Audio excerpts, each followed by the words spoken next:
Yeah, when people think The Rock, they think of Race to Witch Mountain, yo. Just shut up. They do. They do. Race to Witch Mountain is a masterpiece. I don't know what you're talking about. Oh my god, pro wrestling is so anime. How dare It you? is. No, it's the Western. It's Western anime. That's what it is. All that like stalling for time, just like that filler. Oh my god, space. that's the equivalent of Goku powering up. People standing in front of each other, just like talking for ages. And then they do their like named super attacks and shit. Everything's ridiculously over the top. They have all their moves are named. The story and plot makes no sense. No one acts like a real person. Oh wow, it totally is anime. Sorry, Gagan. The greatest anime.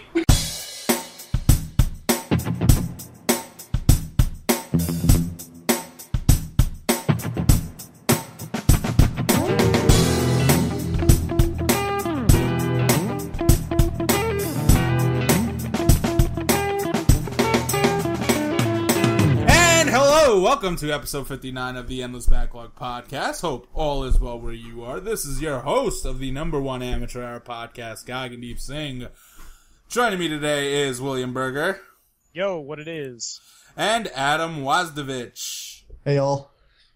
See, I got your last name right. You did. I got it, like, flawless. I don't understand how I kept getting it wrong so many times. The O is, like, right there in front of me. This is terrible. Well, you broke the streak. Congratulations. Yeah. So, funny story about this podcast. There should have been a different podcast on before this one, but Callburner decided to be a bitch, and I lost 2 hours of our work, or, like, the most rambled fucking No, I don't know what that was the most rambled podcast we ever had. We've had some pretty rambly podcasts. Yeah, but that one was, like, really, disjointed, poorly paced, but I thought it was working, personally. I thought, you know what it was? I thought there were enough entertaining moments between Aljosa trying to shit on me for saying banal. In his opinion, I was saying it incorrectly, and it's like, no, banal is the correct way of saying it. Banal is the wrong way of saying it.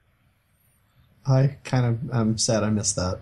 It was no, dude, he did it so straight face, started laughing, and I was like, wait a minute, I'm saying it wrong? And then, like, Will and Ben are like, no, you're saying it right. Oh, he's wrong. And then I was also trying to play it off like he wasn't, I was so good. But we lost those 2 hours, and we talked about a lot of fucking things, didn't we, William? We did. Yeah. We talked about, yeah. That was one of the longer podcasts we've recorded recently, I think. No, Cause there was even, like, what's become, like, our weekly thing of where Gagan complains about modern day Capcom and how much they suck now, you know? With the Resident Evil 2 remake stuff, and it's like... It was enjoyable. I'm gonna, it's sad that is not recorded for posterity, you know? And I even invaded that one halfway through. You invaded it, like, halfway through the podcast. But, as we promised, this is Wasdie Cast 2. In case you did miss first Wasdie cast, we talk a lot of Wasdie games because I feel that Wasdie's, the type of games you play, Wasdie, tend to go a little unnoticed, and sometimes I feel like it's undeserved unnoticed, because I feel like there should always be somebody in the gaming media that's into this type of stuff, right? Because some of the games you play are, like, richer gameplay experiences than, like, the standard stuff. Like, the standard stuff is pick up and play, right? Mm-hmm. Whereas your stuff is, like, maybe obtuse and convoluted to pick up, but, like, the payoff is worth it, usually. Yeah, when you get there. When you finally get there, it's awesome, but you gotta get over that steep learning curve. Yeah, but to start things off, because I've been doing such a shitty job with emails, if you would ever like to send an email to us here at Endless Backlog, you can send it to admin@endlessbacklog.com, right, Wasdie? Yep. Alright, so send your emails there, and we'll actually start reading them. In fact, I'm gonna take one from our comment section. In fact, you can post on our comment section. Angels and Demons, who's been responsible for the fact that we have timestamps now, god damn it. And just the fact that we have someone posting in our comments section in general. Oh, so yeah, he's a appreciate lovely it. guy. Yeah. I'm just happy in you. the comment section. He's the only other guy that's posted besides that one dude who, and I felt like I should have mentioned him the podcast after it happened, was when he really wanted your girlfriend to go back to Xenoblade, because he gave up already on Phil. Like that, even that guy knew from one podcast, give up on Phil playing Xenoblade. But he was like, no. He explained the combat, and I was like, oh, I could see how someone could miss this. So, Right. I've like saved that post like somewhere near my thing, like Xenoblade notes I've taken before that game's come out. I mean, before I get to play it, but whatever. Anyway, specifically, Angels and Demons asked us, he needs an update on our backlog, and his example is, for him, he's playing MGS3. He started last summer and played through to 2 bosses, haven't got back to it, but I would really like to play before Phantom blah. What games are you really trying to get? What games are you really trying to get to, but are constantly not having the time? So I'll lead this, and then we'll get into the Wasdie cast proper. So here was the plan. So we have a YouTube channel that I'm trying to learn how to edit stuff for, right, and make video reviews proper, right? And Trying being the operative. Okay, so The Witcher 3 was coming out, and my intention was to play through the Witcher games again, and do the Witcher games. And what happened was, well, The Witcher kept giving my PC so many problems. That sounds about right. Yeah, because I couldn't tell if it was my PC, or if it was The Witcher. I'm starting to get to a point where I feel like it's just The Witcher being that old, and my parts being this new, including my OS being. Do you have the Game of the Year edition version? I have whatever the newest Hold version. on, let me go of The see Witcher. which one do I have installed. I have Because The Witcher newest Enhanced Edition. Yeah, that's the one supposed to fix bugs, but I had it crash on me after 4 hours, and I gave It up. crashes a lot on me almost too frequently. I don't know. I'll have to figure out how to fix it and make it go. Because Arkham Asylum, so here's what happened. Arkham Knight was going to be the thing. I figured, you know what? Batman's easier to play. It's quicker. I did Arkham Asylum. Arkham Asylum was crashing on me too, but then I Googled Arkham Asylum and I fixed the file that had to be fixed. I feel like it's one of the install files that there's like a file on the internet you put in, and then you. Oh, also we have two and has. Since basically the website started. Do you think that's the one that has emails on it? Because I might have had people send it to before. Anyway, alright, besides admin at endlessbacklog.com, there's podcasts at endlessbacklog.com. Let me get back to my point. Anyway, so I fixed Arkham Asylum. I recorded a lot of Arkham Asylum footage with fraps. Big fucking mistake. Way too large of a files on my hard drive right now. Also did Arkham City. That one I did with Shadowplay. Shadowplay is fucking godly in comparison to fucking fraps. And I'm still learning how to do proper editing on Power Director, right? Like, cause like, I want it to look right. So like, I'm trying to chop up footage and then like, mess with the audio at the same time, and, you know what I mean? I have a decent script in mind for them. Obviously, I'm going to have William and Ben look it over, but that's neither here nor there.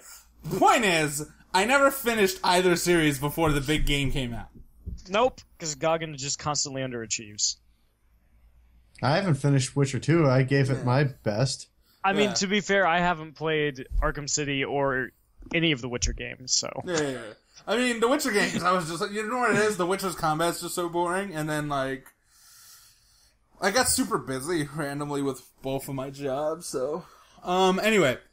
So this time, like, I forgot what thread it was, but we keep doing Game Club and we keep fucking it up outside of that 1 month we did Bloodborne because we all played it.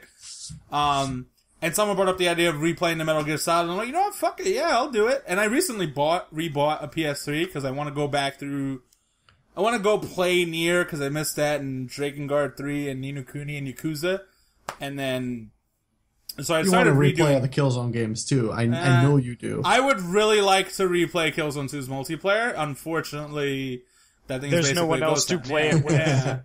I mean, there's probably people, but it suffers from, like, going to Counter-Strike 1.6 today. You're just gonna get your ass kicked because these people have been playing too long at this point. You know what I mean? Like, they're on it every day. It's like, alright, fuck you. If the servers are even still going. Yeah, if the servers... I'm sure the servers are still going. Sony's... I feel like there would be more of an uproar. I don't know. So I There's one have server. actually gotten pretty far. I have completed Metal Gear Solid 1, 2, and 3. 3, I would specifically like to point out the subsistence version because I feel like it needs to be treated the way we talk about Ninja Gaiden. Like, when we talk Ninja Gaiden, we specifically mention Black and not Ninja Gaiden 1. Not that Ninja Gaiden 1 wasn't fantastic. I mean, technically, everything Black adds was DLC for Ninja Gaiden 1. Correct. But at the end of the day, like, Ninja Gaiden Black is the way I like to put it. It's like Ninja Gaiden Black is the excellent action game. Not that Ninja Gaiden 1 isn't. Snake Eater is really good. However, Subsistence's camera change is so fucking important. It makes a profound difference on playing that game that I do not see myself ever being able to go back to that top-down camera, specifically for Metal Gear Solid 3. Well, that was the point of that game, wasn't it? Like, the point was Kojima was trying that for MGS4. Yeah. Well, I mean... Well, what I mean is, like, Metal Gear Solid 3 opens up and has mechanics that lend themselves better to a free camera. Whereas Metal Gear Solid 2, because everything's, like, room by room by room, it works as a top-down game. Like, it should be a top-down game. It doesn't need to be free. Like, could free roam help you? Sure. But it's unnecessary, whereas in Metal Gear Solid 3, it's like, honestly, this should have been there, and it kind of feels like a glaring fuck-up for Metal Gear Solid 3. Right, because the way 2's designed, like, it makes sense that you can only see certain segments of the rooms, and, like, you have to know the rooms. But 3, it's like, run around the jungle. Oh. Yeah. And given how, everyone's sightlines are improved. Like, they can see from further away. So that it was wasn't huge. just, the controls were also tuned in such a way where you could play it that way. They didn't just quick port it and just try it. They spent their time and made the game work around that third-person view. Plus, original Subsistence launched with Metal Gear Online, and Metal Gear Online back then was still good. Technically, Metal Gear Solid 4's Online was kind of fun. It just had the stupidest, like, login system of all time. I was surprised how good 3's Online worked. I mean, that was in the era of, like, SOCOM 2 and 3 and shit for the PS2. And here comes Metal Gear Solid Online, you know, from 3. And holy crap, it just worked. And I got in the games really quick. No. It's SOCOM just always... I love SOCOM. It just always... I've always felt that it was kind of a clunky process to get in the server browser. What Wasdie is trying to say is that no one associates the PlayStation 2 with good online games. Yes, that's what I'm trying to say. That's a shame, because I still think SOCOM 2 is badass. But you know what I mean? Like... when people think online during that era, they either think they get the Xbox. Yeah, and furthermore, like playing SOCOM 2, and as good as that game was, getting into a match, not the easiest thing in the world, because they went with the more PC dedicated server route and the weirdness surrounding that on the console. If you remember that. Yeah. While matchmaking Halo 2. Yeah, matchmaking Halo 2. That's all we need to say. But yeah, so Metal Gear playthrough record. I'm on Metal Gear Solid 4. The worst Metal Gear. I am skipping every cutscene because... okay, so I haven't skipped every... 2/3 of the game? Time out. Bro, it's got... Wait, 2/3? I feel like there's definitely a 3-to-1 cutscene to gameplay ratio. You can beat Metal Gear Solid 4 in 4 hours. No. Well, I mean, I guess if you're, like, absurdly good at the game, probably. But, alright, so... Metal Gear Solid 3 has, like, the most uninterrupted gameplay stretch of any Metal Gear Solid game. Like, it's not even close. Like, Metal Gear Solid 1 and 2 have annoying stretches at their certain intervals. And Metal Gear Solid 1 is actually secretly super shitty about it in a way that people don't seem to remember because they need to play it again, because the longest stretch of gameplay in Metal Gear Solid is this bullshit backtracking segment in that game. Yeah, it is. Yeah, so it's like, no. Metal Gear Solid 3 exactly is just... what you're talking about. Metal Gear Solid 3 is just clean gameplay for large stretches, and it's awesome. The music's amazing. Metal Gear Solid 4, I'm really digging a lot of gameplay ideas, especially in the first 2 acts, because everything's a little bit more open. It feels like a great evolution of the camo interface in Metal Gear Solid 3. They're linear environments, but they feel like the pocket sandboxes that I wanted Splinter Cell Conviction to have, for instance, when they were doing their thing, where it's a smaller area, but there's a lot of, like, different alleys and vents and all this other stuff that you can go through to really make it feel like you have multiple options at your disposal, like different points of ingress and egress, if you will. And that's been great. For a few seconds, I thought the tailing mission wasn't as shit as I remember. And then, nope. Because the first part of it, you're sort of just messing with guys, right? Like dudes, enemies, and shooting them out of the way and letting this guy get through. It's like, oh, this is actually an interesting way of doing tailing missions. I'm like, oh, right, this eventually goes on too long. And it's lame. Yeah. Other design elements I don't think are good are Drebin. I think giving you a merchant who you get access to through a freaking pause menu for your bullets definitely breaks the game on hard. Maximum stealth. Yeah, like I basically just stealth trank everyone so easily. And it's like, damn, they give you that gun right off the bat, even on hard. And it's like, what the fuck? Act 4 sucks. Was that the what act? That's the one where you go to Shadow Moses and everyone forgives it because they have a hard-on for Shadow Moses, which they should. And listen, I get that it's fan service, but sneaking against the robots is boring as Is that sin. snow level? Yes. Yeah, that's where I stopped. Yeah. Sneaking against the geckos isn't fun. Sneaking against the little robot drones isn't interesting. Fucking distracting a gecko while the MK2 freaking opens a door for 2.5 minutes is like lame. The sniper fight is fun, I'll give it that. Like, sniping in the middle of a blizzard is badass and way the fuck more cool than sniping in a jungle. And that's not true at all. Yeah, it's kind of true. You're on the wrong side of history here, Gaga. It's the right side of history. Hey, listen, the wrong side of history ended up with the Native Americans getting raped and murdered, but last I checked, more people would suddenly be on my side and say Christopher Columbus was a dickhead. And they were on the wrong side of history, so there. Anyway. Well, that was rather awful. It was. I'm pretty sure Phil's gonna be like, go back to this fucking podcast and edit that shit out right now. Yeah, I don't think you should, no. I'm gonna leave it in there just to be like, fuck you guys.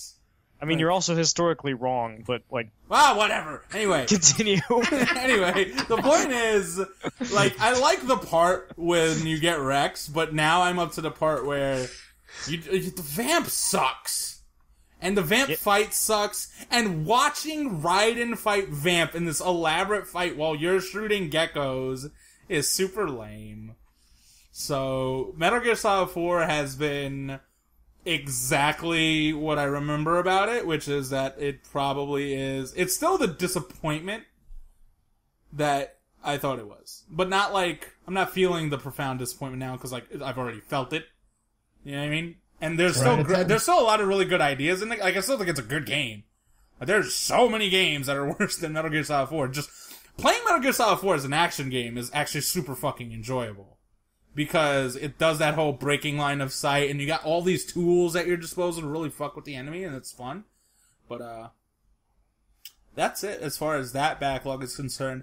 I have installed Shadowrun Returns, because I want to play through the recent Shadowrun games, because Shadowrun Hong Kong looks badass.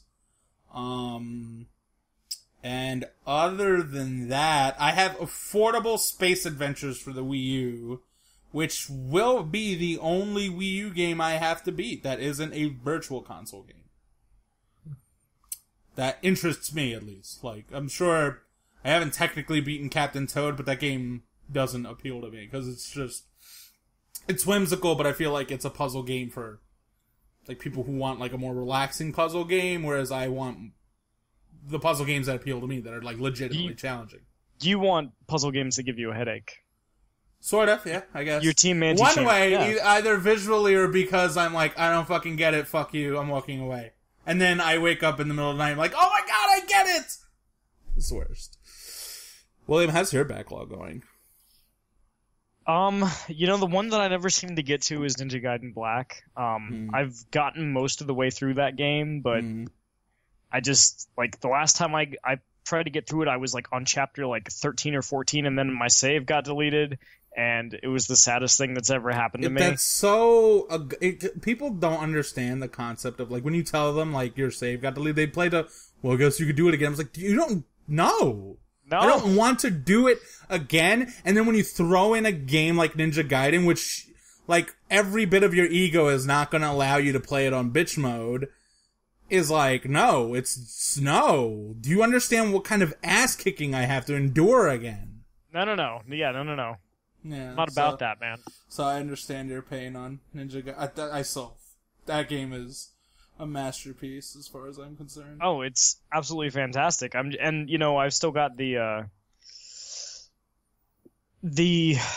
Majora's Mask, which I'm almost done with, which I need to finish because I'm not going to be able to take my GameCube to New York, and yeah, I need to finish that game. What are you bringing to New York with you?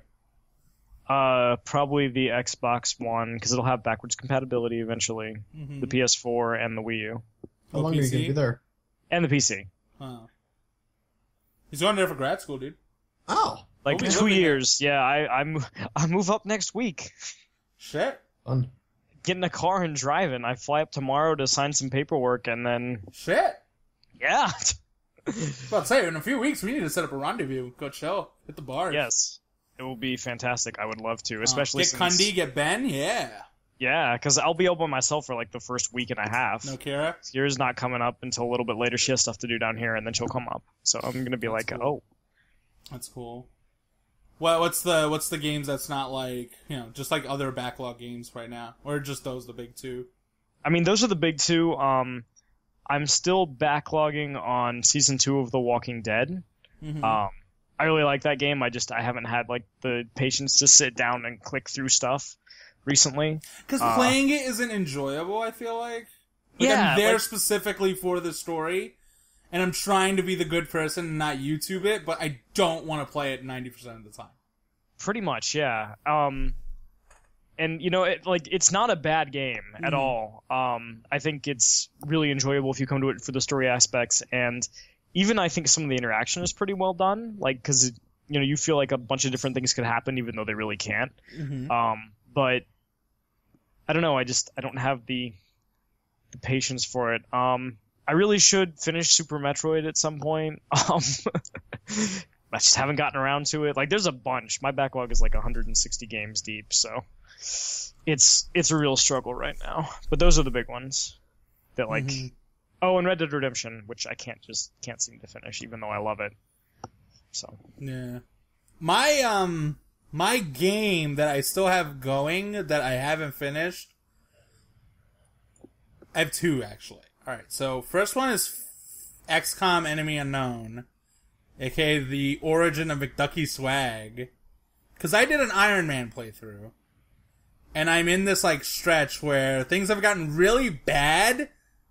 So, like, I'm going to lose, and I'm, like, postponing it as long as humanly possible, because I feel like when I do my next playthrough, I don't know if I legitimately want to just redo McDucky Swag, because I feel like that would be insulting to the memory of Lizzie McGuire, Raven Simone, Kim Possible, and Sir Spank That Ass, my, like, all-star captains that really fought the war, So, that's been rough.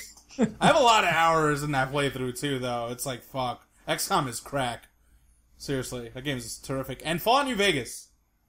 New Vegas is good. I stopped halfway through for God knows what, and now I'm at that part where I'm like, I feel like I should just restart the game. You know what I mean? Because, like, so much of that game I just forgot like, the things I really like about it, I still really like about it, but I want to restart just because I feel like my story that was happening in that game, I allowed myself to take too much of a break.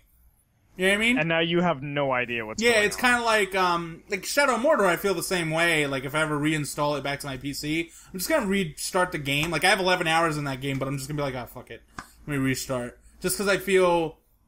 I tend to enjoy games more when I have, like, a clean week or two of just playing it from start to finish. Yeah. If I come into it at it from, like, different stretches of time... Like, I'm playing a game over the course of 5 months, I just lose something all along the way.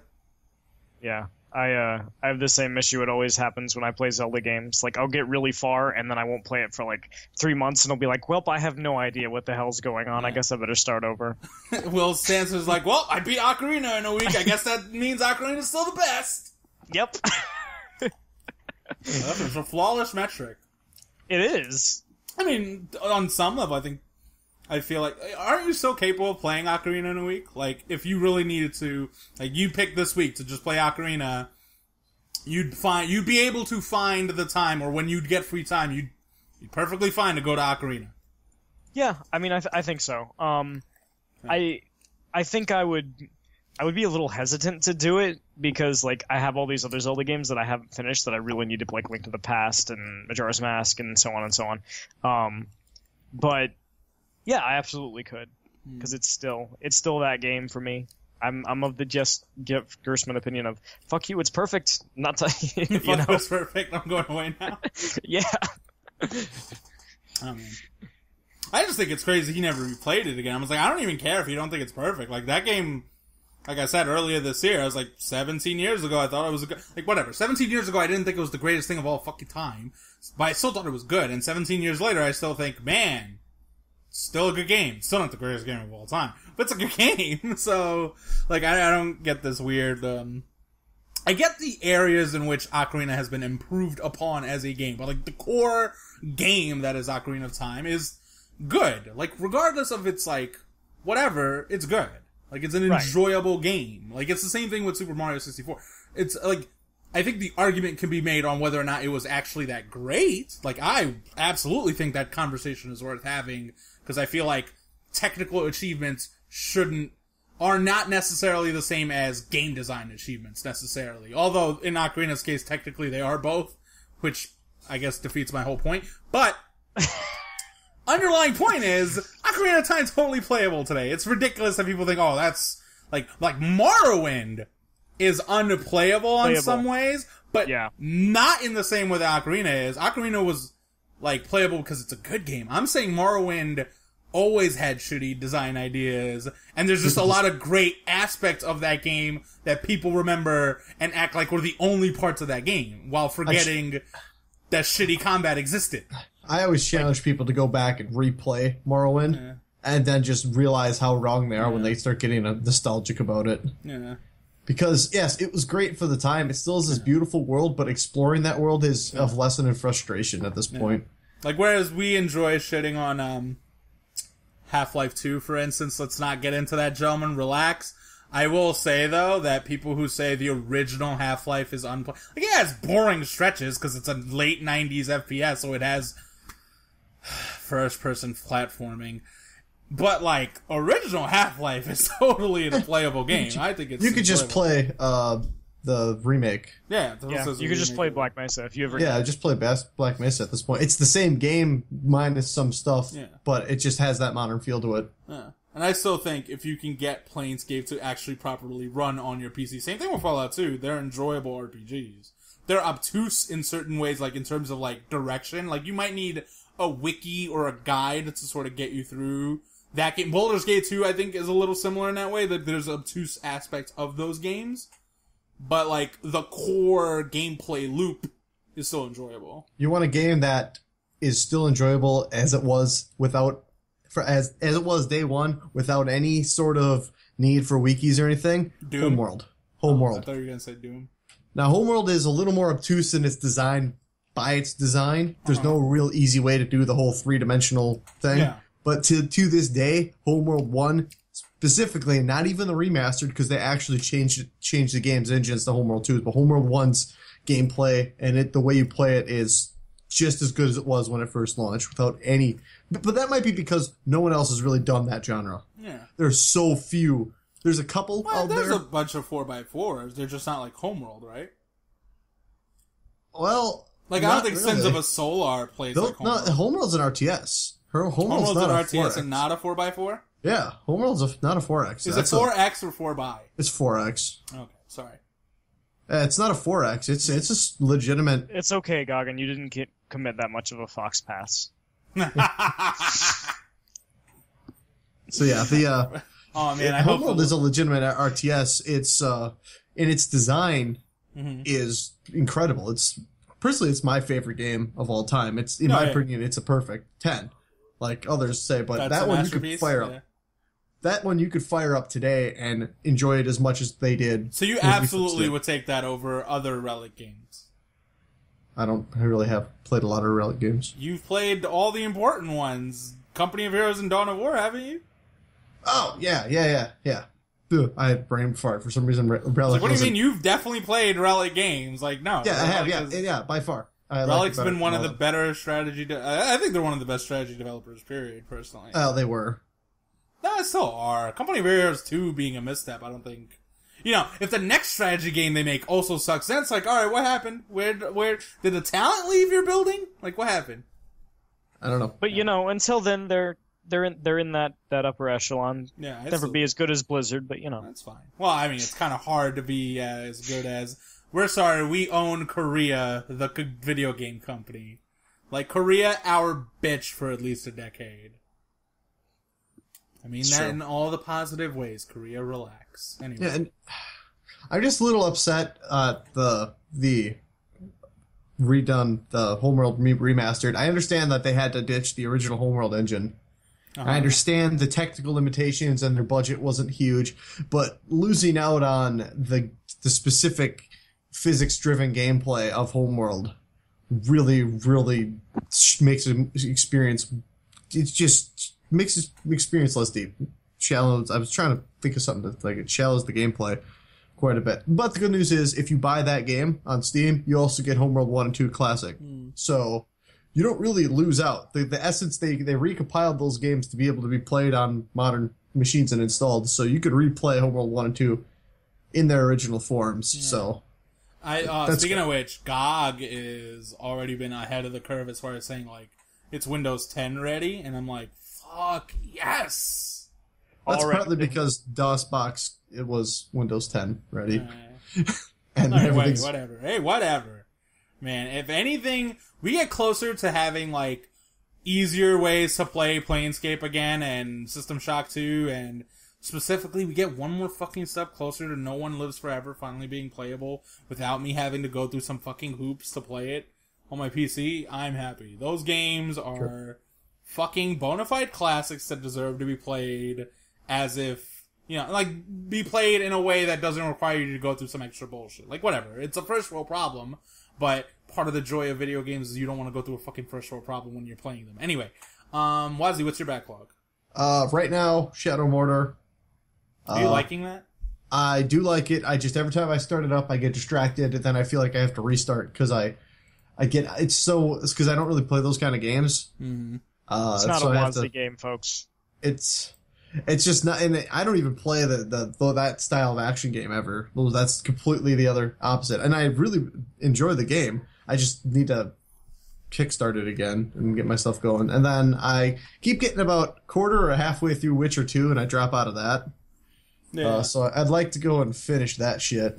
Are you playing Witcher 2 on a gamepad or a mouse and keyboard? Mouse and keyboard, just because I don't like plugging in gamepads all the time when I don't have to. I know it plays better with a gamepad. Dude, that's one of the worst fucking aspects about Witcher 2, is how they took a game that had a perfect PC interface. Like, alright, whatever, the combat in Witcher 1 sucked, but the interface, the menus were perfect for a mouse and keyboard. Honestly, the gameplay, that doesn't bother me. The only thing that caught me up is when you click, you're launching an attack. So if you spam clicks, well, you're going to keep launching attacks, which gets my ass killed really quick.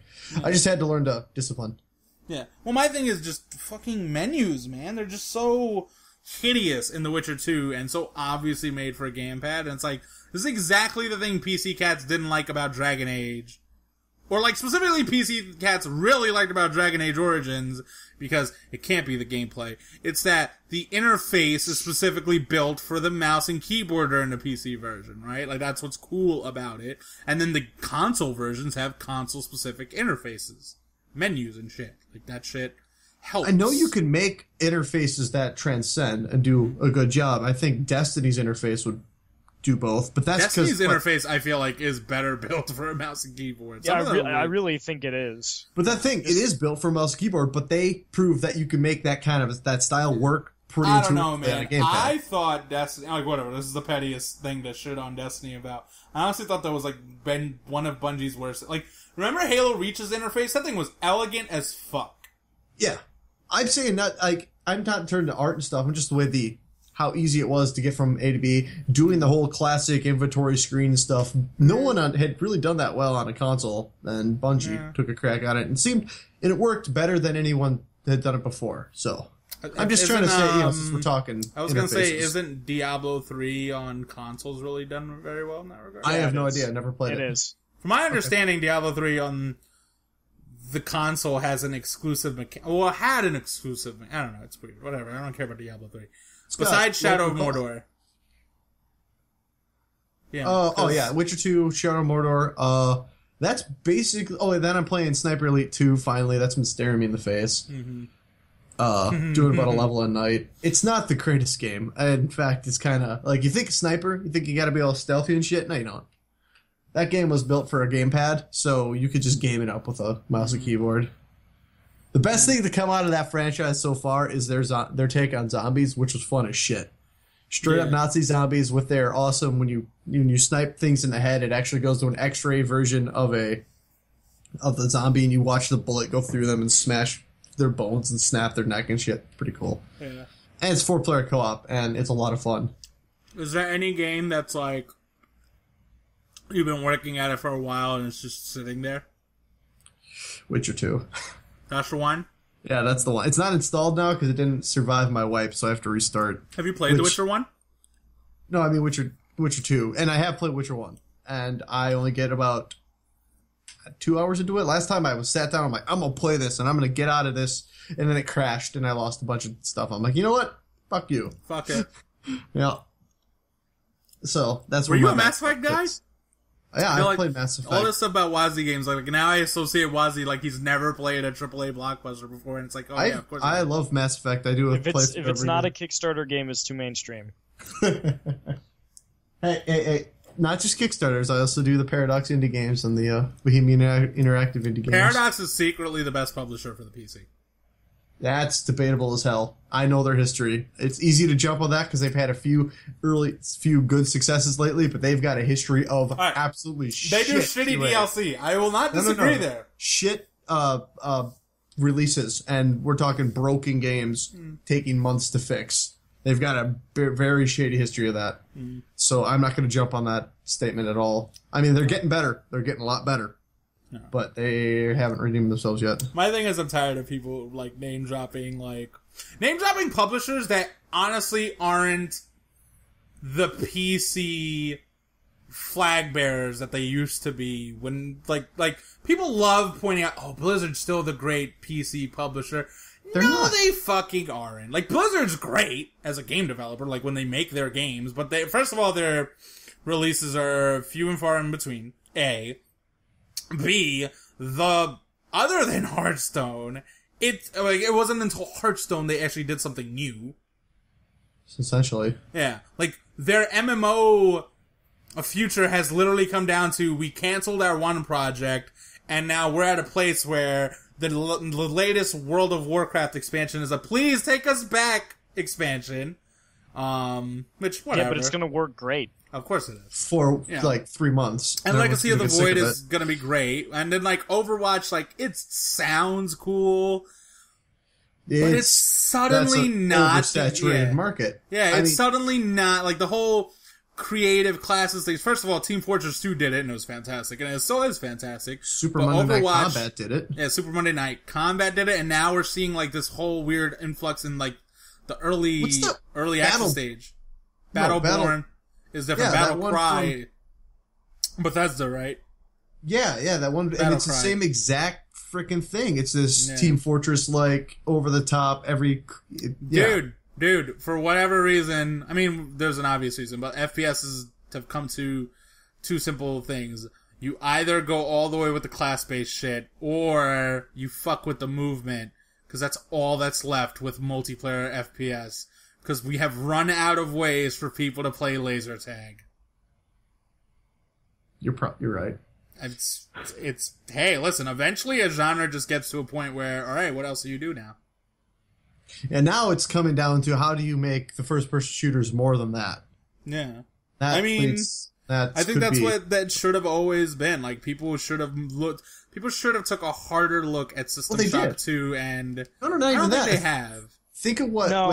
System Shock 2 is really like a very unique game. Like, you can like trace the lineage of Doom in the games that it inspired, and you can trace maybe the lineage of System Shock to like Deus Ex and BioShock, and that's really it. That's what I mean. I think they should have took harder looks at System Shock and Metroid Prime and said, how can we do this? How can we do more of this or expand on this? And it's like, whatever. I don't hate Deathmatch. Let me get that clear.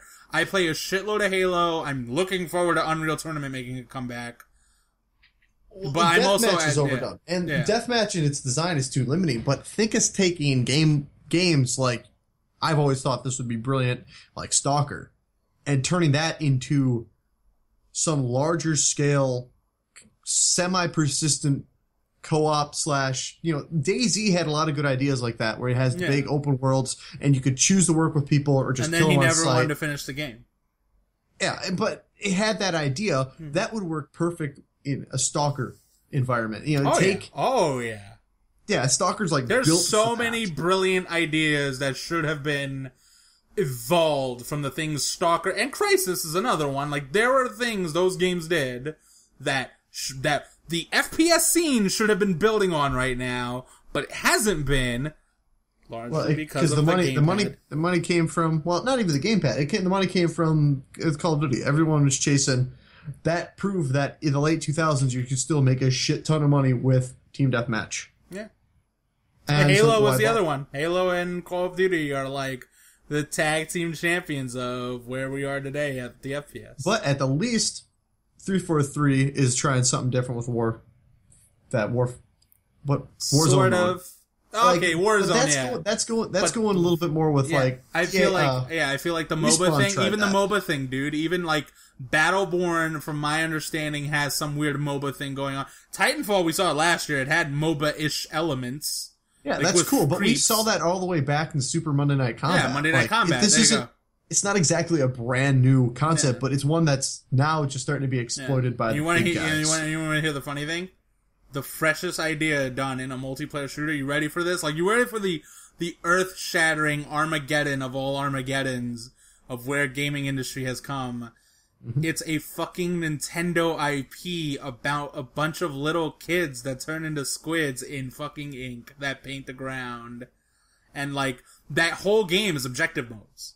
No deathmatch in that game. But, like, there's a skill ceiling, whatever. That game, like, it takes more skill to get good at Halo than it does Splatoon. I'll argue that any fucking day of the week with anybody.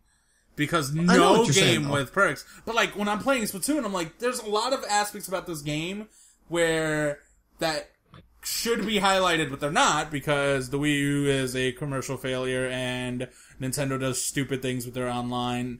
But, like, people are still recognizing Splatoon's a fun game. It's like, they're not recognizing the higher end play aspects of Splatoon that I really like, that I feel like other shooters could look at. Like, what if, like, imagine what Titanfall could have been like if they legitimately had built that entire game around something like a capture the flag.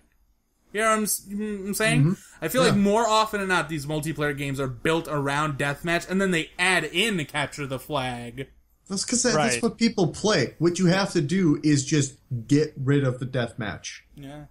The Battlefield did. Like, now there's Team Deathmatch. Dude, you want to know the ultimate example of a fuck Team Deathmatch for me? Gears of War, in my mind, ideally is Warzone and Execution, which is 5v5 or 4v4, 1 life per round. That's it. No respawning, because the mechanics don't lend themselves to respawning. The maps did not lend themselves to respawning, in my opinion, right? It just doesn't work. You know what I mean? Like Halo, you can respawn at different places. Gears of War, you always respawn at the same spot. You know what I'm saying? It's easier to spawn camp someone. Yeah. Well, well, think of it. We're ignoring one game that doesn't have TDM at all. That's coming back in a huge way. Counter-Strike. Counter-Strike has TDM. What, the gun game mode? Counter-Strike Go has TDM. It's not the main I mean, it's not the competitive playlist. I agree. The game is built. I mean, yeah, games get their TDM modes patched in eventually because there's always the one for that. Even Battlefield has a TDM mode, but you don't think, I'm going to play TDM with Battlefield. No, you think Conquest. Actually, is Battlefield the most successful series without TDM? Probably. Well, yeah, they didn't have TDM until... when people play Battlefield, they don't play TDM like that. No. Like, Conquest is still... Like, when you think Battlefield, you think Conquest. Yeah. It could have been Tribes, but we missed that boat, guys. I love Tribes. But, I mean, Counter-Strike's never focused on TDM, ever. There's been TDM servers, like 1.6, the source didn't even have TDM as a main mode. Yes, you could eliminate the opponents, and then that's how you win. So Counter-Strike is technically the most successful FPS that wasn't built around TDM. Yeah. Oh, by far. Because Counter-Strike is definitely more popular than Battlefield. At least at its peak, it was. Yeah. But come on, dude. Counter-Strike. Battlefield 3, Battlefield Bad Company 2, and then Battlefield 3 got incredibly large. They got really large, but I feel like they got large due to... Because of the multiplat. Well, not just that. Yeah, thank you. Multiplat. Because of the very nature of the industry at this point. The industry grew to... I feel like it's an inflated thing, right? It's kind of like comparing how much money Empire Strikes Back drew back then to, like, how much Avatar drew. And it's like, Avatar did draw a lot of money, but you had to take into account, like, what Empire Strikes Back was doing back then. Like, with those ticket prices. You know what I mean? Counter-Strike is definitely big. I'm just happy it's coming back in a good way. But it's coming back only really on the PC, and it's just kind of proven that... That's where it should be. You can't do competitive shooting on the consoles, like, and be serious about it. The greatest FPSs are PC shooters. I don't even think that's deep. I'm not trying to knock on the guys who do actually play competitive Halo. I mean, they're doing the best with what they're given. Dude, even competitive Call of Duty. Those guys are clearly good at the game. Like, let's not hate.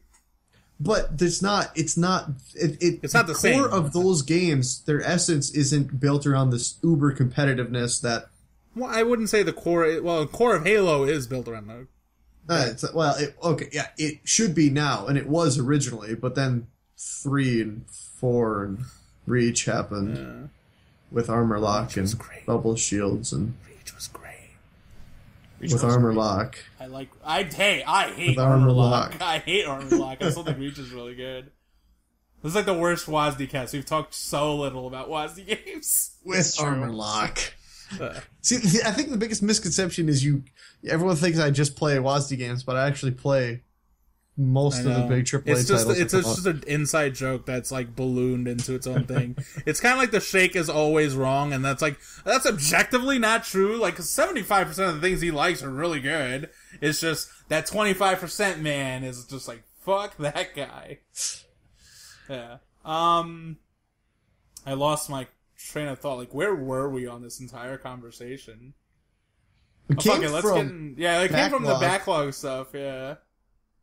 Which we should be doing any podcast because of our name. Yeah. But that shit's endless, so it's like, god damn it.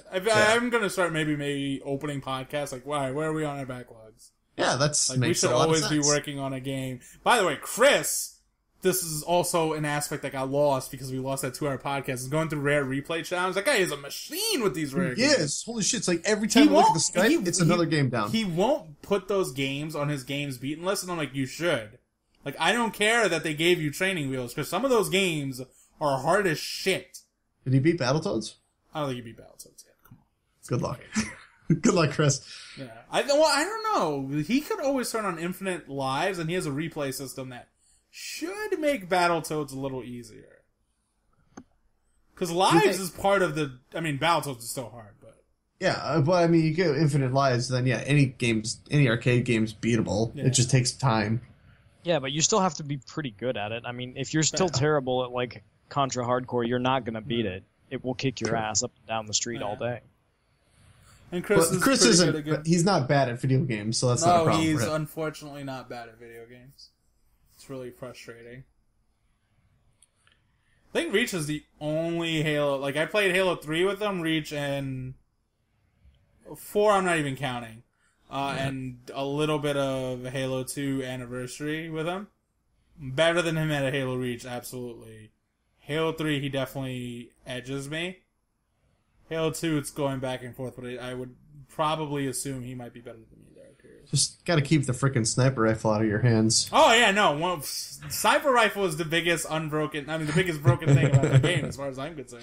Because I will wreck face. Yeah, it's because of that. You're not gonna wreck face with a Halo 5 one because they got rid of the nice auto aim that made everyone decent with a sniper rifle. I was still doing my thing. You know what it was? The larger issue for me was when I was in the beta. First, I didn't bother communicating with my teammate. So I never had anyone that really put pressure on people. And a lot of the areas in Halo 5 were a lot of indoor spaces with a lot of pillars. So I never had clean, comfortable places to snipe from. With you in a wide open space where I'm just gonna pick you apart. I feel that's good game. That's good game design. No, that's good map design. Yeah. It forces you to be better with the sniper rifle than you already really were. Halo's best competitive 4v4 map, Halo 2's 4v4 maps didn't have that either. Yeah. They never had that space. I mean, Zanzibar was always great, period. But Zanzibar, that's definitely not a 4v4 map. That's more of an objective base. I mean, it's asymmetrical. Map. It's one of the only asymmetrical maps in all of Halo, which makes it really awesome on its own. And I think there are way more. There's way more asymmetrical maps than you're remembering. Yeah. I was like, High Ground is asymmetrical. Almost every map in Reach is asymmetrical. A lot of the maps. I'm only saying Halo 2. Oh, Halo 2. A lot of the maps in Halo 2 are asymmetrical too. Burial Mounds is asymmetrical. The one where you're in the city, I can't remember what it's called. Headlong. Shit. I can never remember because I love that map. You're right. It is asymmetrical. Headlong is asymmetrical. Yes, Coag is symmetrical. Coag, Lockout isn't asymmetrical, but Lockout isn't symmetrical either. Okay, it's about a 50-50 split. Yeah, it's a weird... but Bungie's games specifically were about I felt like one of the worst things about Halo 4 actually was that the maps were symmetrical, and they got they were all about that one high building in the middle. And it got tiring. Except for Haven, and that's why Haven was the best map in that game. But Haven was it was a vanilla map to me. Yeah. I don't know, whatever. Moving on from Halo, because we'll probably have so much Halo. I humored the idea of doing the Halo campaigns before Halo 5 as well, but I looked at it like this. I've already wasted so much of my time not actually working on my backlog, and then I don't want to do the podcast conversation where, we already had the year of bashing Bungie, and I had fun with it. I don't want to do Halo again. Halo's take a while too. I'm still in the middle of the OD. Oh, that's another one on my backlog. ODST on the Master Chief Collection. I already played that game. And God, what was it? I remember 343 was talking about how... Now that I think about it, time out. Since Halo Wars 2 is getting made, do you think ODST gets a sequel? No. Why not? 343 doesn't care. 343 has shown that they are Team Master Chief and nothing else matters. 343 is also just greenlit Halo Wars 2. That 343 doesn't have any control over that game. Microsoft. Yeah, that's Microsoft. Okay, does Microsoft eventually... Creative Assembly is making the game. Does Microsoft eventually pitch someone to do ODS2, and does someone finally do ODST the correct fucking way? Doing another ODST would kind of take how... I don't think it would work, because it fit in so perfectly with a kind of a just between Don't Halo say 2 story. 3. Don't say story. Don't say story. No. Just the way it flows. And the way it plays, how it contrasted. No. In my opinion, they need to do ODST again so they can finally do the ODST that I wanted them to make, which was make a freaking tactical shooter that showed that the Spartans couldn't take on, that the Spartans can actually take on the Coveys by themselves, but the ODSTs need to work gang warfare style. Yeah, I always thought a Ghost Recon style ODST would have been Ghost perfect. Recon, Rainbow Six, freaking SWAT, there were so many other games ODST should have played. But it's a console shooter. They're not going to do that with Or at the least, ODST should have been a stealth game. I would have been down for a Rainbow Six-esque ODST game. That would have been awesome. I would have just been down, I guess, with a little less health, a little less Rambo, and a little bit more stealth mechanics. You still had to be pretty stealthy. I mean, come on. The second you shot someone, they knew you were there. Yeah, they didn't really change their AI to be good with... In my opinion, ODST stealth. is basically you get to play Halo, except now you're playing Halo 1 again. Like, it was really just Halo 1. I loved ODST though. I thought it was a brilliant game. I loved the single player aspect of, the solo thing. Then you would have the nice set pieces, and it just flowed together really well. And see, I always thought Reach was more it. Halo 1 than anything else, but that's just me. I mean, they're both the same. Well, Halo 1's like the dialed back jump, the health system's back the way it was. Use the SMG instead of the assault rifle to take out the shield. You do the pistol to take off their face. I mean, like, the only thing ODST does different from any other Halo is the way it tells its story, which I admittedly actually like the way the game tells the story. Well, it also scaled back a little bit how strong you were. I found myself taking more cover in ODST, but not by much. I don't know, man. I played that game on Legendary, and I still felt like I was just playing Halo. It still feels like Halo in the end. You feel a little more squishy. It was still 3 sniper shots to the back of the freaking hunters. So that's why I don't play on Legendary. I'll admit it. I play on normal every time I play Halo. I think normal and heroic. I think there's a sweet difficulty to find between normal and heroic. I would like them to make normal just a bit more difficult, but not go or heroic dialed back a bit. Yeah, but find that sweet spot. It's not even that 3 for 3. That's what you need to do. God, you do that, it's perfect. Also, return split screen, you assholes, for real. I mean, really, I just want like the following fix. I mean, all right, hold on. I want to pilot the Halo podcast. In Warthogs, I no longer want to trust the AI with shooting the gun. Allow me to control the shooting as well as the driving. Battlefield's been doing it for years with their tanks. Thank you. Do it with the goddamn Warthog. It's the stupidest design decision of the Warthog that we have allowed Halo to get away with for I know too that's the one thing I say it's bullshit. But I think that's clearly a 2-player vehicle that you have to deal with the AI with that. It's so stupid. Everyone just dumps it off for a ghost the second they can. If they wanted to come out and say Halo's a co-op game, then certain sins of Halo might be forgiven. Not all of them. The level design would still be trash. Anyway, fix that. Fix the level design. Please kill all of the Covenant entirely right the fuck now. I like the Covenant. You gave me, the audience member, a definitive ending to the humans' battle with the Covenant. Halo 4, 5, and 6 should be the humans versus the Forerunners, and not the elites got back with the grunts and the jackals and the hunters, because YOLO. Because reasons. 4, that one made no sense. It would have made more sense if all those elites were nothing more, were just brutes. Because the brutes were still the enemy, but it was elites. If you say the brutes, the remaining brutes, there's just I mean, even then I'd still be like, oh, come on. I mean, it's like, oh, come on, like, why new? But at least it makes sense with the story they told. But all of a sudden they never actually explained. One of the elites could have been like, you know what, fuck it. We fought these guys for years. Why are we not fucking them up even more? Well, so they never really. I think there was some really off explanation that they were just some extremist faction of elites. Yeah, but but that's it. See, it comes down to that thing. Everything's that article. There's a contrived justification. It doesn't feel natural. You had to have read all those books, and I'll never forget that. Ever that one article gamers to read anything. Or here's my mindset. If you need to come up with really BS reasons, then you fucked up. Like, the biggest problem with the Covenant in Halo still is this. Halo 1, 2, and 3 told a story. We had a definitive ending to it. You know how definitive that ending was? The Covenant played no part in the final 2 missions of Halo 3, the Finish the Fight version. Finish the Fight version. Okay? No part of the final 2 missions of that game do you fight a Covenant member. You fight robots and you fight Flood. Whatever. The Covenant is done at that point. The end. Oh, no, don't never bring mind. them back. They're not. Yeah. Yeah, and then Halo 4 is like, they're back.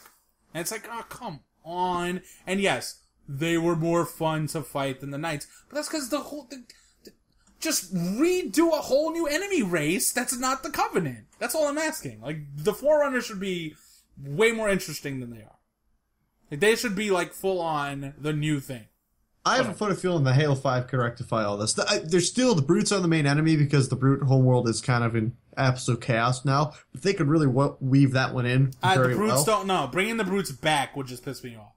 They're bringing As long them as back. they don't expect me to have read all those stupid tie-in novels. Listen, I just want... Hey, Nathan Fillion's coming back, all right? I gotta give Halo 5. Hey, let's get I'm away from- excited about that, but like, Yeah. I don't know. When you base your story on like, hey, you have to go out of the game to watch these terminals. Hey, you have to read all the Oh tie-in yeah, that's novels. stupid. You don't ever That do is that. stupid. And Yeah. there's Ever no do- one smart enough to understand all of Halo's like thousands of years of nonsense lore and stupid enough to read all the tie-in novels. That person does not exist. I've read 3 of the tie-in, 2 of Yeah, the but you tie-in. haven't read all of them. No, and I never plan on it. Good God, no. I mean, my Yeah. thing was, if you're gonna do the terminal shit, leave me in the game. Like, Metroid Do that it shit. Bioshock style. Or Bioshock, yeah, correct. I mean, don't do audio logs, because... Come on. Because at please that stop. point you're just getting no, lazy. that's- But let me watch it from the game. Yeah. You know? No, have yeah, you're gonna have optional to cutscenes. open up the. You're gonna have to open up the special Halo app Yeah. and take me out of the game, and then crash on me twice in a You know what? fucking Halo's row. a I'm not Wasdie bitter. game. My Halo is a Wasdie game, I think I it's love a Halo. Wasdie game. and we're not really talking Wasdie games, are we? We're talking. We're talking Wasdie games. We'll get into Star Citizen. We've mostly talked about Halo. We absolutely have to talk about Star And Metal Citizen. Gear. And Metal Gear. Metal Gear is not a Wasdie game. Metal Gear is unfortunately going to be talked about. So, like, for everyone that listens to our podcast, in case you've gotten sick of the Metal Gear talk, I'm so fucking sorry for you. I'm Yeah, you have so no idea. sorry. Like, I say the next not couple only podcasts- is the Phantom Pain month going to be insufferable for you people, but The rest of the year. then we get into Game of the Year award season, and Phil's probably going to be back for that. So Like, even if he only plays 3 games from this year, he'll be there specifically just in case he doesn't believe that I could single-handedly get the Phantom Pain the Game of the Year award this year, which, I'm sorry, I think I can. I mean, I'm also a Team Phantom Pain. yeah, I mean, I don't... Yeah, There's no I've given up. disrespect. Like the thing is, I'm got lucky that Star Citizen ain't coming out this year, so I don't have to fight you guys over that. Well, to be fair, Phil said last year he's so happy Bayonetta 2 came out last year, because he knows, as much as I'm hyped for Phantom Pain, there was a good chance I would not have bet against Bayonetta 2. I don't really like Bayonetta. But, whatever. Wasdie game, Star Citizen, Star Citizen's probably the only one we got has time had for. But major, we got plenty of time. We probably got another hour to go. That thing had a major showing recently, didn't it? yeah. Did you watch it? I watched some of it, but not give us an overview. Okay, so basically what they showed is everything they've said the game's going to be from a technical, gameplay, mechanical side of how you're going to interact with the world. The demo started off with the dude in the first-person view. He never leaves it. Or I think he does just to show his character off, because there's a third-person view, just so you can see your dude. Anyway, starts off in basically a space station. He's in a bedroom. He gets up, opens up a window, boom. Oh, look at big space station, big ass planet, larger, massive 1-to-1 size planet. They're orbiting. It's really cool. And he gets basically out of his room, walks through the station, meets up with a bunch of other guys. They go to a landing pad where there's 3 ships. And about 5-6 guys. Two of the dudes jump in the single-seater stuff, single-seater fighters, and then the remaining 3 guys jump in as a multi-crew ship, essentially. And now it doesn't look all impressive when you just watch it. Minus the graphics being gorgeous, and that's just is a given constantly with this game. But the real impressive thing that people don't realize what went on is that these guys walked from essentially an FPS level onto ships, but the ships are basically their own contained FPS levels themselves. So unlike, I'm sure you've all played games where you're on top of a moving object, but the moving object and you are desynced just a bit. You ever get that? Yeah. Weird shit like that. And while games have gotten over that in the past through technical stuff, these guys have developed an entirely new system of how their worlds split themselves up to be, what would they say? 8 million kilometers long. and that's just one zone, and you could go from these zones, and that's the big zone, and then everything else is a zone within a zone within a zone. So his example was, a good example is Earth is a zone, and then New York is a separate zone inside of it. Then your apartment building or your house is a zone. Then your room is a zone. And they're always contained in their parents. And that's how the game does it. And the game can seamlessly move objects from one to the other. And then that object's tracking is then handled by its parent zone instead of its grandparent, essentially. It's 2 levels up. What that allows them to do is make these ships that can carry literally 500 NPCs and players. Put them in a world, fly them around independently of the rest of the world so it can do loops and shit, and your characters will just be standing around. Not moving around, not glitching or anything. And you can seamlessly go from, you can open up the airlock and then jump out seamlessly without having any transitional animations or any transitional, like you're not all of a sudden righted and weird animation or the screen doesn't go black or anything. So that's really the core. They showed that off. What they did is they flew 3,000 kilometers away. They all went into the hyperspace. They flew to a derelict, another multi-cruise ship. They jettisoned from their ships and they went on that ship. They ran around that. They turned the gravity back on. All the pretty lights and shit turned on. Then they got another group of players on another set of computers within the game world. Those guys hyperspaced in. They shot at each other for a while. Blew the bad guy's ship up. And then they fly home. Pretty badass. And it's pretty, and you watch it, you're like, well, it's all logical. Like, oh, that makes sense. You know, they're just doing stuff you'd expect them to do. But they're also doing stuff that no game has really done before like that. Because the technology hasn't really existed. It's not at that scale. Yeah, especially not at this scale. It's a very impressive demo, and it's very simplistic to a person who hasn't been following. But they basically finally proved everything they've been talking about in terms of the way they can handle the seamless transitions from hyperspace to normal space. I can get out of a ship and go to another ship, and that's what made that demo really awesome. Let's not get carried away. Finally prove is the day they release that game proper and it delivers. Well, I guess I'm looking at it from a guy who was expecting them to do that. Yeah. What we were all hung up was how. Yeah. I mean, listen. I mean, I understand. We've had this discussion again. We lost in that last podcast. The big one that keeps coming back to me. One that bothers me is this: that No Man's Sky. I feel like if you try to be like skeptical about it, people are so quick to call you jaded, elitist, like you're just not getting it, you're overreacting, or whatever. Like, that game's suddenly got a cult, and it's not even out yet. To be fair, we are probably like 3 of those 4 things. I don't disagree. I don't disagree. I am absolutely elitist and jaded so many times. I do not disagree with that at all. But I am saying that I feel like when you do, I feel like with Star Citizen, everyone's just so fast to be doubting this game. And it's like, the talent level is so much. I agree. I'm not saying don't be skeptical. I'm saying I don't understand the weird free pass No Man's Sky seems to be taking, when No Man's Sky is the one that absolutely, I feel like, is the one. When you look at these 2 games together, I'm like, I don't see how you come out of it looking impressed by No Man's Sky. Because I feel like No Man's Sky is the straight to DVD version, while this is the big Oscar-worthy thing. That'd be Elite Dangerous, actually. Because Elite's doing more. I like No Man's Sky, and I think it's going to be a fun game to play for a while. And it's going to get really boring. It's going to get really boring after about 2 hours. I think that game is going to be Spore. Well, that's what I said. Boring after about 2 hours. That's how long it took to get bored of Spore. Yeah? Wow. So you got bored of the flow part of the game? That I like that. Those I was going to say, so you got bored after the Spore part. Yeah. I mean, after the flow part. Yeah. I could see that. The civilization part of Spore was always the worst part of that game. Yeah. And then I was looking at what my friends were, how they're playing it, and it's like, wow, there's really not much to... What? This game's boring? Not playing this guy. I played it on my buddy's computer, too. I don't even own it. It was in college. Mm-hmm.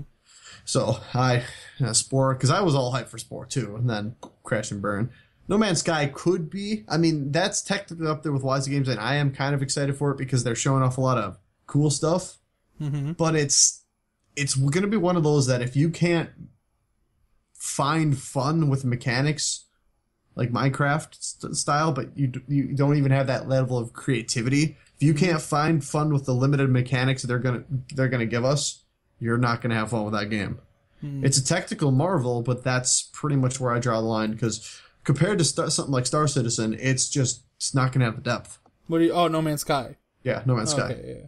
No Man's Sky is just not going to have the depth. They've got this beautiful procedural engine. They want you to jump to all these planets and look at all their procedural critters, and they try to get to the center. I was going to say, like, Star Citizen, I was like, I always felt like it's supposed to be Wing Commander on... Like, I feel like steroids doesn't do it justice. The thing is, people don't realize there's actually two parts of Star Citizen. There's Star Citizen, which is the persistent universe, the MMO part, and then there's a game coming out sooner, which is called Squadron 42, which literally is Wing Commander. It's a single-player game. Dude, I think it's crazy that, like, we're not even getting, like, the proof of concept someone made Wing Commander again. We're getting the steroided up version of what you'd want, like, a modern... Like, if Wing Commander had never died, this is what we'd want it to eventually evolve into. Well, I mean, it is Chris Roberts' game. He made Wing Commander. He's making Star Citizen. He stopped making games because he got frustrated with the technical aspect. He was in the middle of making Freelancer, which everyone loves, but he wanted it to be like Star Citizen, but he couldn't do it. The computers at the time just couldn't handle. They didn't have the tech. So he took off and he said, fuck it, I'm going to go make movies. So he did. He made some pretty bad ones too. Like it's almost like he learned his lesson. So he came back. He's like, I'm going to make a video game again. All the money. What's really cool is that for the Squadron 42 single-player aspect, they worked with Imaginarium? Whatever, Andy Serkis's motion capture studio in London. Mm-hmm. And they spent 3 months doing a performance capture for the single-player.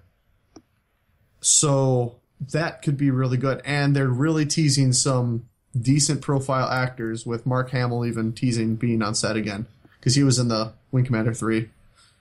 So he might show up for a small cameo, which would be cool.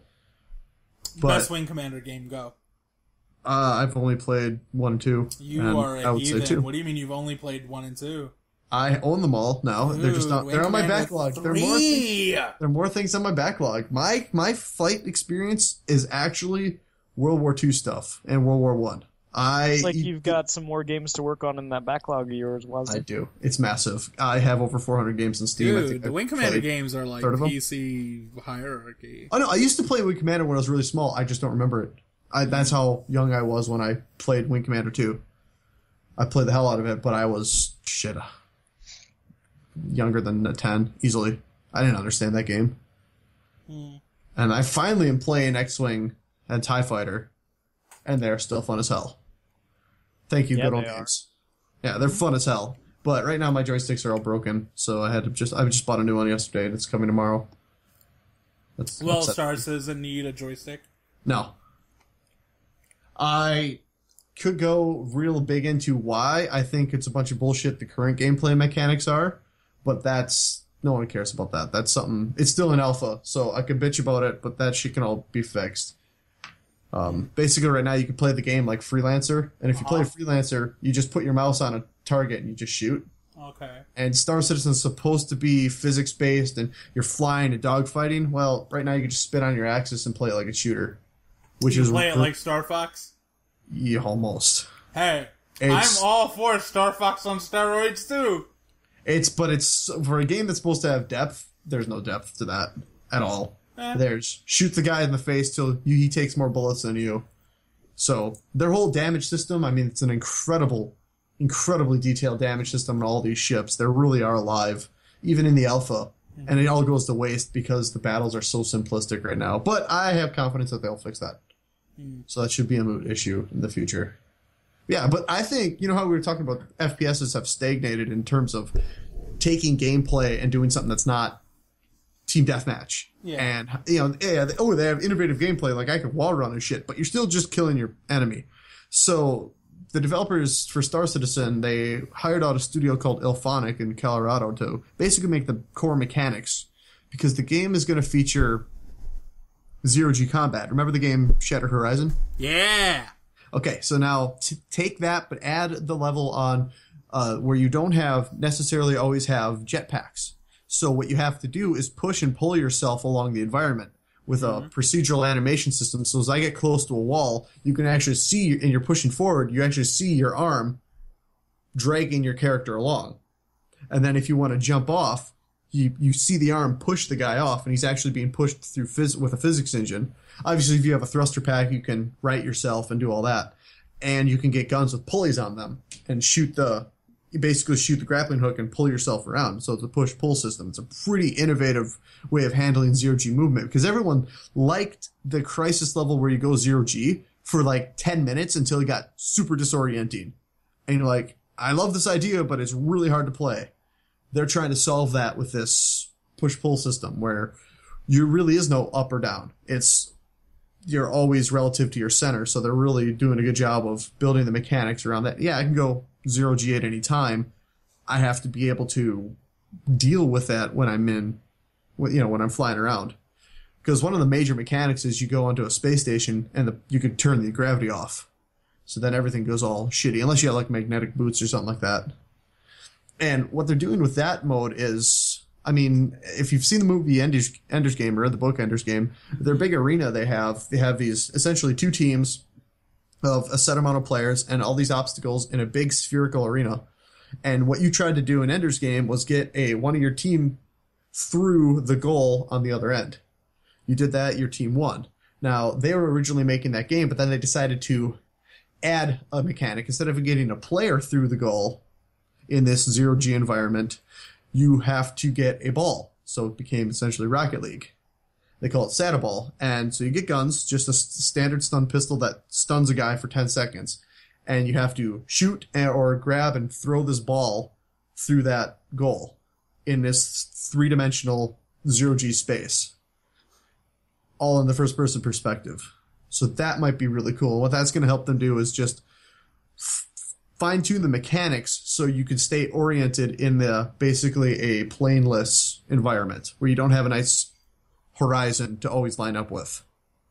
So that's coming, which I think that could be, I don't know if it's the answer to FPS and stuff, I don't want to say that, but definitely a very innovative way of playing an FPS. You're not just trying to kill the guys or capture a flag, you're playing essentially a game of, I don't know, soccer in the FPS. So that could be a lot of fun. That's coming out, well, they keep saying, it was supposed to come out. Are you saying that soccer is going to become the next, like, the kill streaks of freaking video games? Like, that's the next meta game? Shit, it might be. Look at what Rocket League's doing.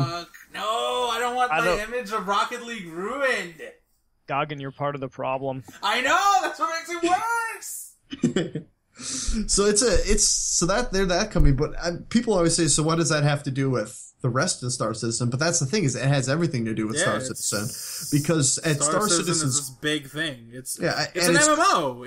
That's what's being, I feel like, is being lost. It's an FPS at its most core. It's an FPS. I mean, look at the ships and they're awesome, but the way you actually interact with the world is all from the first person perspective, and you never leave your avatar. So when you get in a ship, unlike other games where you just kind of, like a Battlefield, you just pop into it, or in Grand Theft Auto where it does you just get in it with a set animation. In Star Citizen, a lot of the ships, you actually get in through one of the hatches and have to walk through the ship to get to your seat, sit down, and then you take off. And the ships are these fully realized things. They're physical objects in the world. Then they built a system called Grabby Hands, which sounds kind of stupid, but what it really does is, you know how in Oblivion, Skyrim, any Bethesda game, you can grab any physical object in the world and move it around via physics? Mm-hmm. Yes. Yeah. So they built that into Star Citizen, only instead of the awkwardness where you hold a button and it floats, your character actually just picks the thing up. And you have it now on your body and you can move it anywhere else. And since everything's being tracked in that, as I said, the zone system, you can essentially have junk all over your ship, kind of just banging around while you're flying.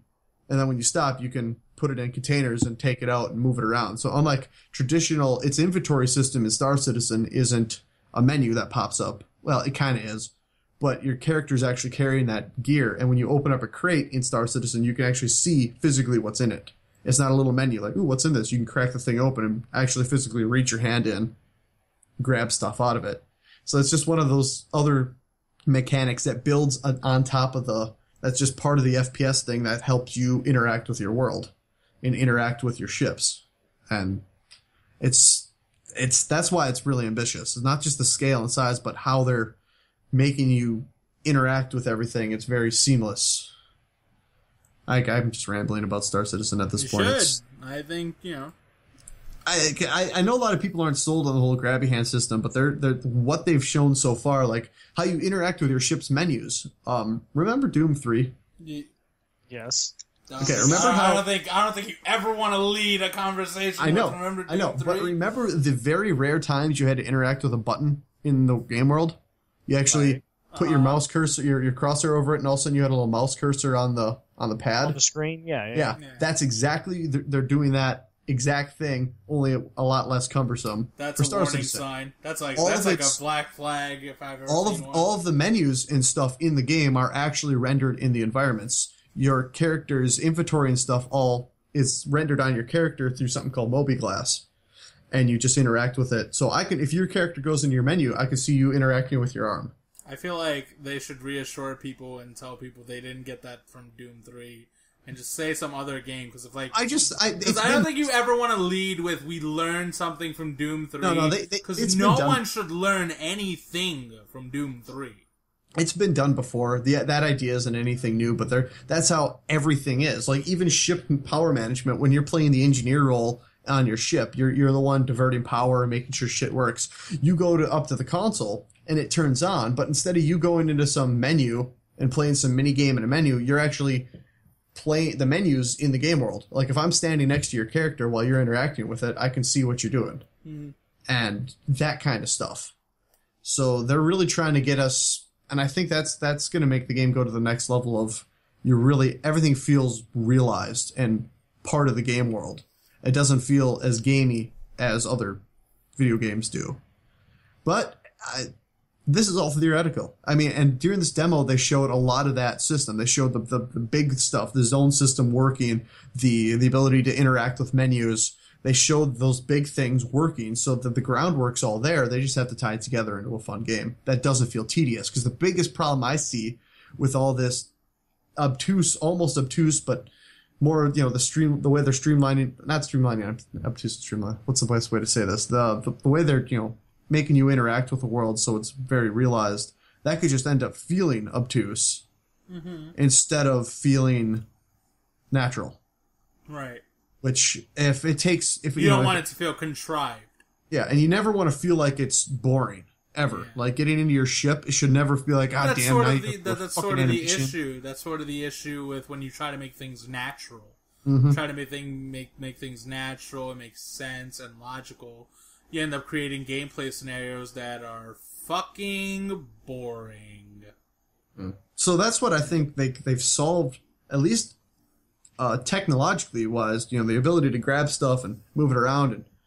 And like one thing on gameplay that could be really cool, when you land on, let's say, some backwater planet or some new colony out in the middle of nowhere, so you actually have to physically land your ship on some dirt somewhere, and you want to deliver supplies. One of the gameplay mechanics in that rare situation, in that specific quest scenario, is you actually have to go grab the couple boxes out of your ship and bring them to where you need to go. So you might actually have to drive a little bit to get to where you need, so you have to load them onto things. Seems tedious, which if you had to do it every single time, it would be, but in the moment, like in those rare instances, I think it could add a lot of depth to the game and really make it feel like you're really transporting something from point A to point B. You're not just landing on a pad, clicking a button, watching your inventory instantly empty, buying some stuff, watch your inventory fill with a bunch of other goods, then taking off like you do in every other game. There could be a whole larger level of interactivity with a world that has never really been seen.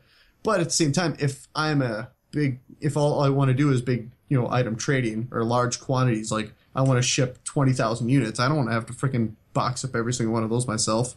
Right. So they need to find that balance. They need to realize they need to have, like, as I said, missions where it's on the fringe, or you just looted a pirate base. Well, you can't just click a button and shit just shows up on your ship. You move it yourself, but those are the times you do that. When I land back on Earth, one of a dedicated starport, then I don't have to do any of the work because that's what I'm paying these idiots at the dock to do. So, and they've been very good about realizing that and recognizing that these things can be tedious, and that's because these guys are not amateur developers. Their staff is nothing but veterans, basically, with some amateurs coming here and there, coming with great ideas. Yeah. Hell, one of their game directors just got the head job, one of the lead jobs for World of Warcraft. Like, he straight up was in one of the best jobs at Cloud Imperium, and Blizzard offered him the job, and he said, "That's my dream job." And he just took it. That's a level of management stuff they have. So makes sense. I mean, it's basically what. I mean, a Kickstarter was built on. We want 90s era PC games to make a comeback, so let's have 90s era PC developers make those games again. But they're doing a good job of keeping it fresh as well. They got a lot of new guys. No, that's the thing. I feel like Star Citizen is the one thing. I mean, I don't think Star Citizen is a Kickstarter game, obviously. It's crowd-funded.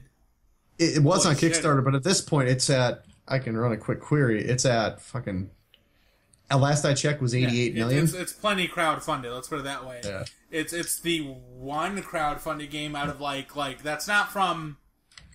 a major 90s PC... That's from a major 90s PC figure that's actually evolutionary, is the word I like to use, as opposed to Broken Age of Pillars, and Pose of Eternity is a good game, but it's...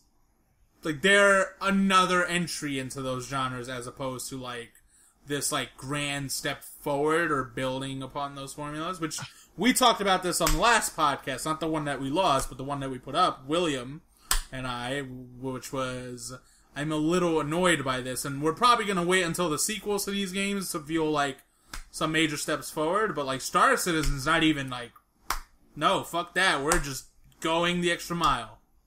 Yeah, and I think someone summed it up perfectly, because everyone's saying, oh, it's too big, it's too ambitious. It's like, fuck it, why not?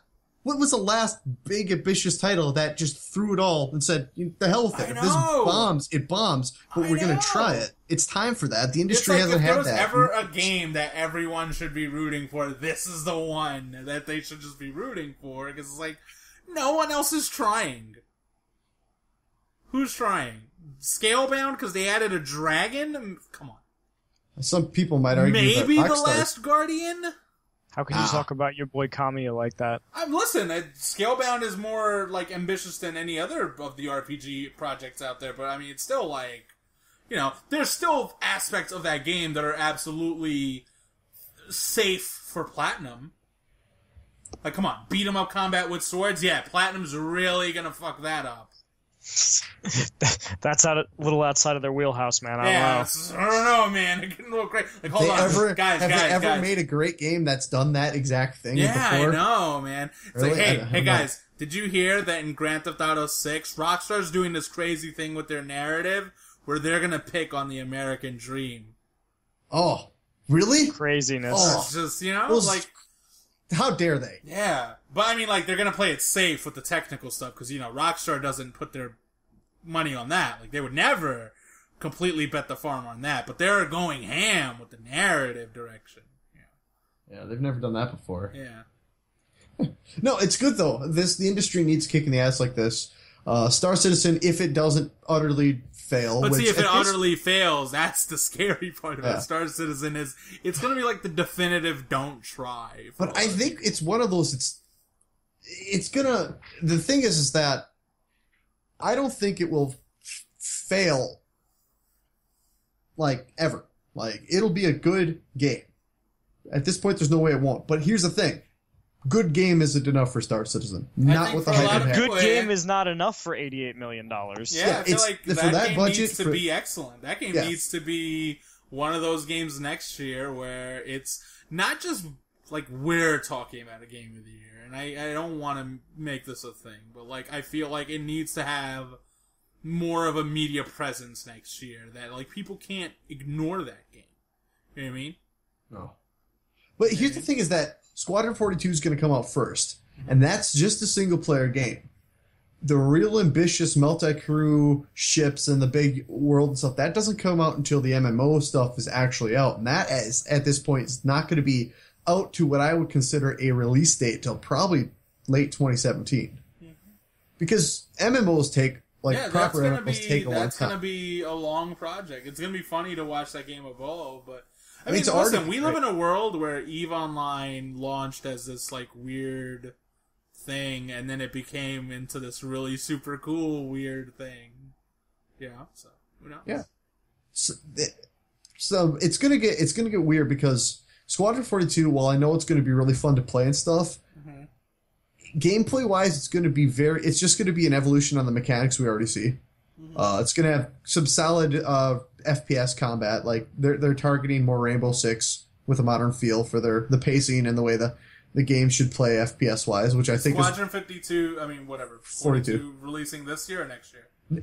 They keep saying that this year, but there's no frickin' way. Yeah. There's no way. At the least, at the earliest I can see Q2 2016, and it's just the program, originally they had an idea of the small, kind of, not a small, but this nice, not super linear, kind of a multi-branching story thing, and it has exploded to now adding a first-person element, this massive performance capture narrative, right. Which could either be awesome or it could just come off as cheesy as shit. Yeah, I don't know. It could be this super self-indulgent thing. He's got some good fighters. So is there a game you feel like Star Citizen needs to duck?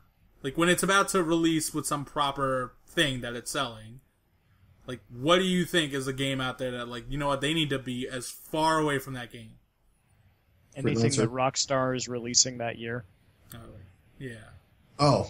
I don't know about anything. Rockstar's made games that are commercial. You mean just kind of pick a time to not come out? Yeah, for instance, a lot of games don't release around Call of Duty. It doesn't matter.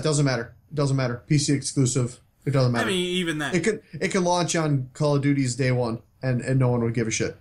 The hype for Star Citizen in the PC community is there. And here's the thing: is that they're not banking off those sales. Mm-hmm. They don't need them. All they need to do is deliver on what they've already said they would deliver on. Mm-hmm. So really, it doesn't matter. They can release it, I don't know, on the next WoW expansion, and it's not going to affect them. I don't know, man. The WoW expansion's going to draw, don't you think? It'll draw the fans back, but Star Citizen, it's really kind of that. It's in its own. I can speak to myself. I would which of these games is inherently going to appeal to me more if they deliver? It's obviously going to be the game that's not a loot RPG, but I still recognize that. Oh, right, WoW draws money.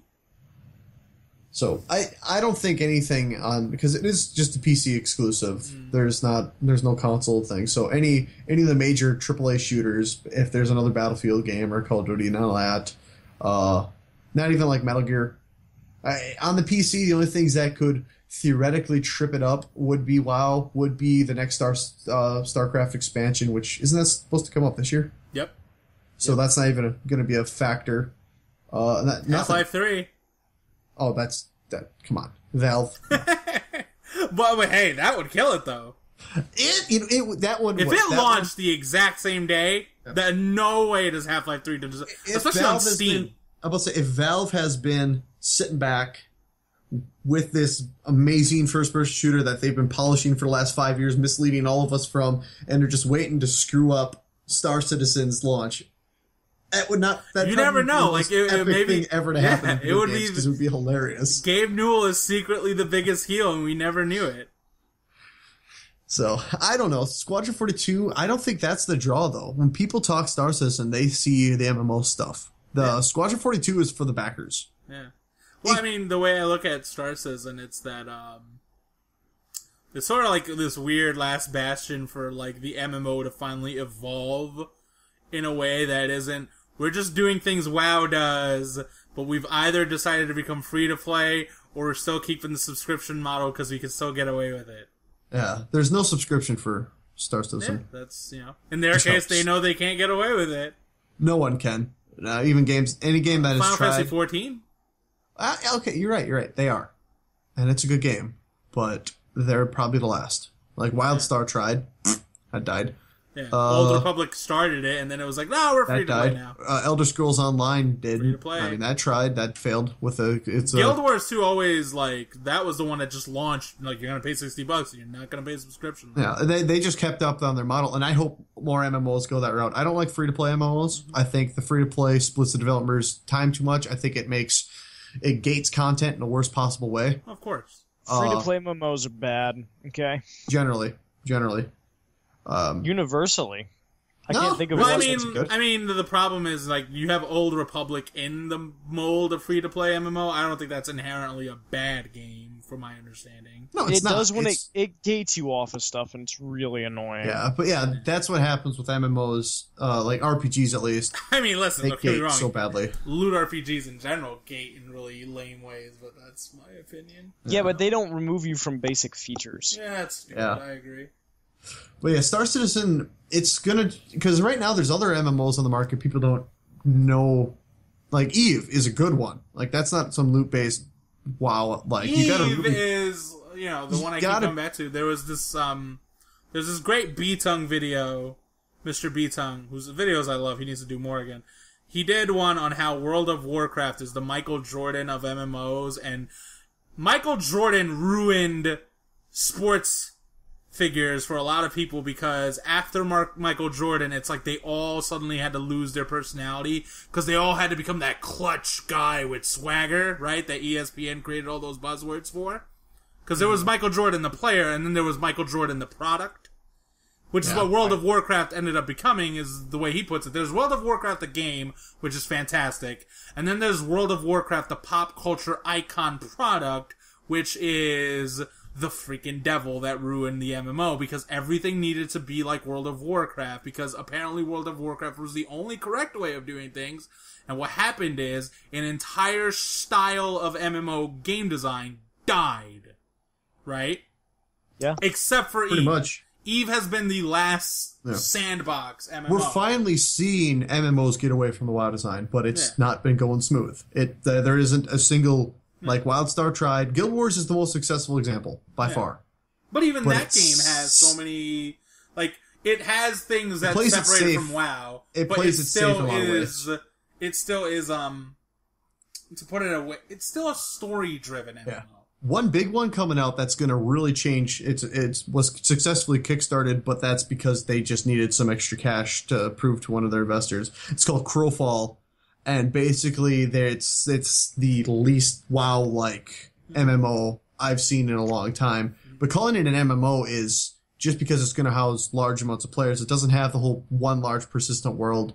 They're doing something called these campaigns, essentially, where you take your character from you get your own little home instance, and you can play around with that and kill some mobs and here, there. Just play the game and build a house here, because it's got this big voxel world, so you can build prefab stuff into it. But what you do is you take your character and you join these campaigns, and these campaigns can last for a week or 6 months, depending on how the rule set. And it's got these massive persistent worlds in that case that keep this go through 4 seasons, and every season the world gets a little more destroyed, and players are building shit that gets destroyed, and at the end of it, someone wins. Everyone leaves the instance. Someone can physically win that MMO, and then go into a next campaign and just keep doing those over and over and over. So it's got some interesting ideas to break up that WoW style of, that's actually more EverQuest style. One big world that you all are playing in, and it's always going at all times. Like this is. So there's that's one example. Then there's also Camelot Unchained, which is doing something similar. There's a bunch of them coming down the pipe. But then Star Citizen, like Elite as well. Elite Dangerous is a pseudo MMO that doesn't have that WoW feeling, because it's, you're flying ships around and stuff. But it's not the quest. It's not the loot driven, story driven. It's very open. You just go play. Now Elite didn't include enough in gameplay to keep people interested long enough. It's shallow in a lot of ways, but it's got a lot of potential, and they've got expansions and patches and stuff to keep expanding on it. So they'll salvage that eventually. But Star Citizen's going to do something very similar, where it's people say, "What's the point? What are you trying to do in Star Citizen?" And that's not even clear yet.